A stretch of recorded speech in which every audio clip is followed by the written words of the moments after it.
Have you ever wondered how data can be sent to multiple users at the same time without sending separate copies? This is where multicast communication comes in.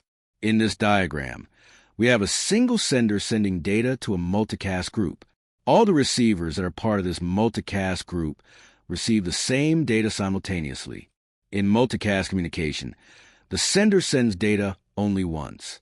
The network then delivers that data to all devices that have joined the multicast group. Devices that are not part of the group do not receive the data.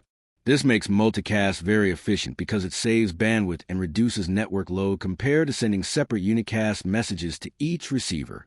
A real-world example of multicast is live video streaming, online webinars, and IPTV services. For example, when many users watch a live online class at the same time, the video stream is sent using multicast, so everyone receives the same data efficiently. To summarize, multicast involves one sender and multiple receivers who are part of a specific multicast group. It is commonly used for applications that require real-time data delivery to multiple users. If you found this explanation helpful, please like the video, subscribe to the channel, and comment below. Thanks for watching.